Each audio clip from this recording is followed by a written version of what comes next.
This world is built of collaboration. Profound experiences. Create as scientists, putting yourself out there where we can do something new. It's really beautiful. How do you not want to be a part of that?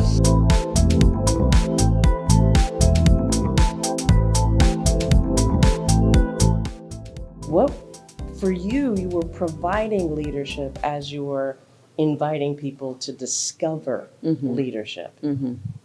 How did that impact you? How was that?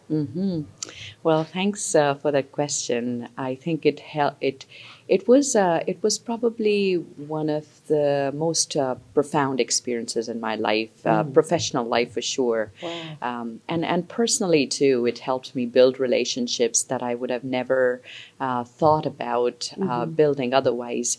ECLA was a truly energizing, a very refreshing experience because the program was designed in a way that we all of us early career professionals working in public sector, private sector, academia, got together in a safe and brave environment where we could be vulnerable and share our vulnerabilities with one another, and really have some deeper, meaningful conversations about topics that generally do not get discussed in a professional setting.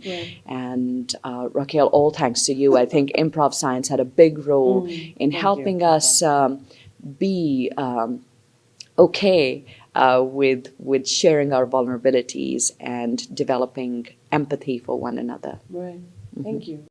What are some of the kinds of things that people were able to talk to? Like, not any specific, but like, what does that mean to be able to talk about things you otherwise wouldn't be able to talk about?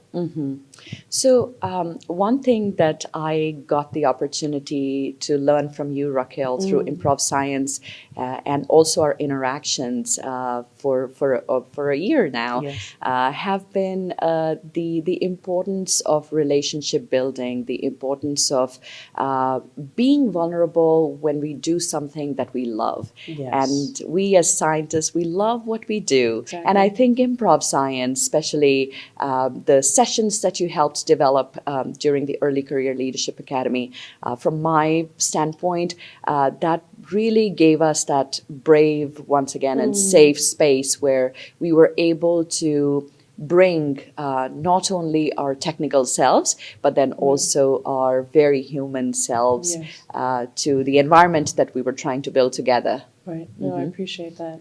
I don't believe that we create safe spaces in some ways, but I do believe we create spaces where we can do something new, right? And you'll discover new pitfalls along the way, but at least when we're doing it together, it's like, oh, we created that pitfall. Let's do something different. And I think there was a real beauty. You come into the room and start to look at each other, actually, and I would say from different backgrounds, to discover and create commonalities. Does that resonate with you? Absolutely. It was bringing a variety to create something very beautiful. A variety of perspectives, variety of people from different backgrounds, to create something that we all felt very comfortable in. Is there anything you want to say about that you're really proud about in terms of what you've been creating and what your group has created? I think one of the most important things that emerged out of the Early Career Leadership Academy was the cohort, the relationships that people got to build with one another. And I think that was pivotal to the success of the Academy. The peer mentoring still continues. There are still early career professionals from the 2018 class of ECLA that meet regularly. So that has been absolutely wonderful. And so has, all those relationships that we've been seeing here. There are many alumni who are participating at the AMS annual meeting, and everybody seems to be more energized to contribute and give back to ECLA as well. The culmination of that entire experience with the in-person academy and once again being able to share vulnerabilities, be okay with failure. That was, again, another important lesson that I took from improv science and the session that you did with us. Very often in science, we're not allowed to fail. Yeah. And it was just so, it was so relieving to be Yes. able to learn that it's okay It's to fail okay. at times. I really appreciate your building ECLA, inviting people to grow as leaders and to including me to do what I do, which is to support people growing as leaders. It's been a real honor and such a delightful experience to work with you, Raquel. Oh, thank Actually, you. I would like to ask you, you've now engaged with us in the past couple of months, or almost a year now. Yes. What are some of your reflections in engaging with us, in reflecting what you help us create, and in general, your vision for where the academy might be this year and 5 years from now, say? I've been really impressed with the Leadership Academy, and I'm not easily impressed.